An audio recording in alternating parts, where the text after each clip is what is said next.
a skillet. Price.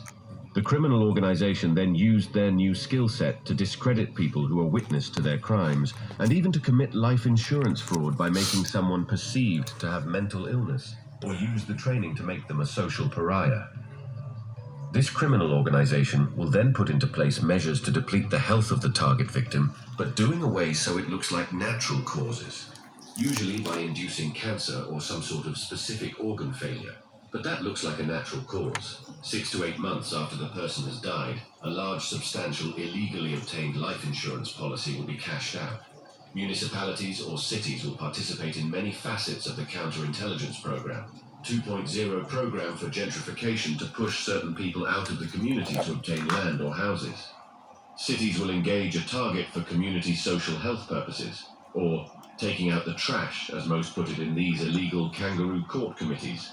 These committees are private and self-appointed, and in cities with ingrained corruption into the municipality. There is not a paper trail, usually, considering the numerous federal crimes committed to engage a target. Some loosely put together some sort of kangaroo court and elect certain people from the community they think deserve mistreatment or need to be moved for gentrification reasons. Sheriffs, judges, mayors, and even local politicians are also involved in the decision of who to target. Training a new head or regional director of the Counterintelligence 2.0 program, it's also a reason why you can be under this abuse. Usually people on the fringes of society or introverted hermits that don't have a voice or funds to make a noise about the abuse are used to train on and teach new managers this program. They are taught how to use each discipline of the Counterintelligence 2.0 program efficiently and how to cover up evidence of the abuse. Just being good at the abuse isn't an effective unless you know how to cover it up or fix a mistake where the target has recorded abuse that will get them out of their torture. This program in its more common and intense forms involves exposure to microwaves and X-rays, gamma-ray radiation, financial ruin, character assassination, drugging, entrapment, and psychological torture.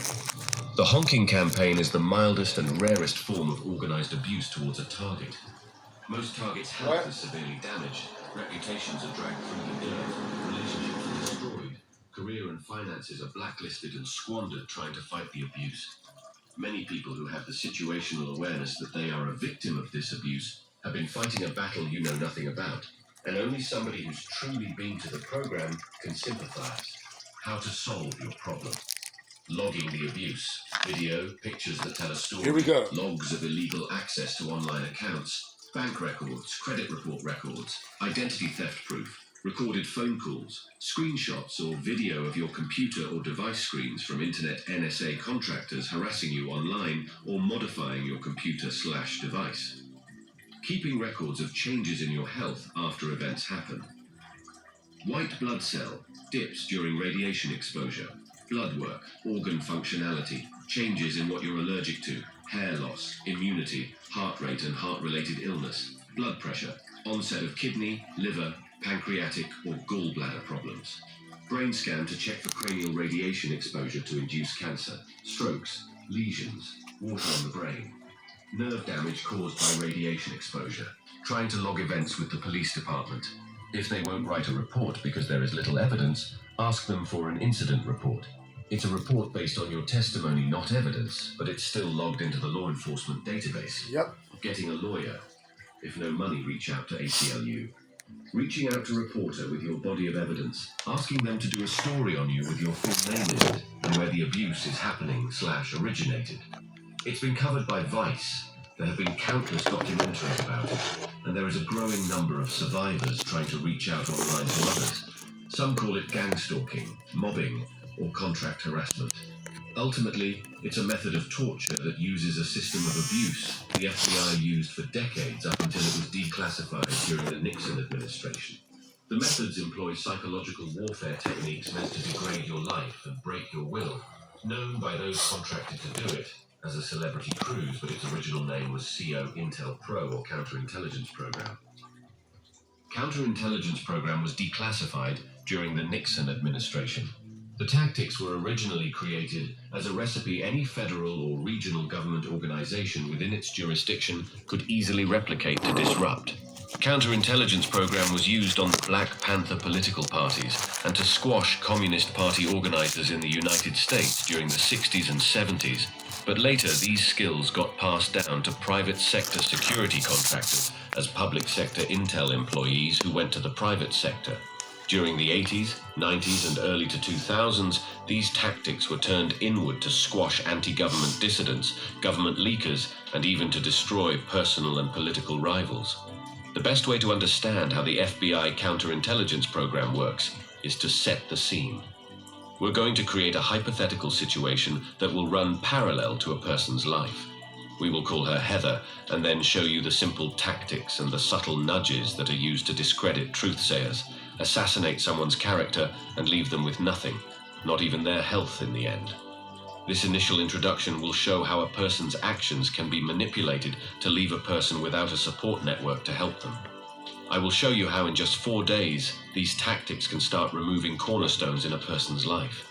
I personally have gone through this experience myself, and I'm still reverse engineering the damage done, but I would like to pass on what I have learned to you. So please, use this information purely for educational uses, not to hurt your enemies, or cause harm to anyone you might consider your adversary for any reason. Setting the scene. Imagine you're living your day-to-day life, and you're in your car getting into a heated argument with a friend. After the clash, you part ways and go home to go to sleep because you have work in the morning. On your way to work the next day, you stop to get a coffee, and while you're waiting in line, somebody behind you repeats verbatim and mockingly the most heated moment of yesterday's argument. You turn around and the person smiles, coughs twice, and leaves.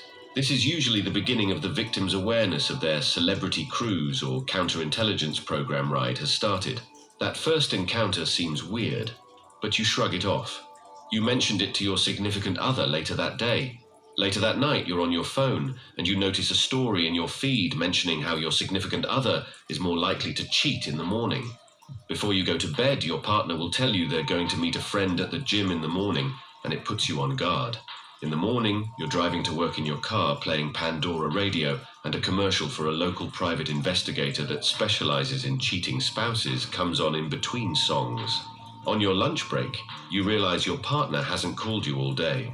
And as you scroll your feeds on your lunch break, you see a comment mentioning how you are abusing your mentor position at church and that no one likes you. You shake it off, save the post to comment later, then go back to work. You get to your desk, and shortly after one of your clients calls and chews you out for an unfulfilled purchase order, the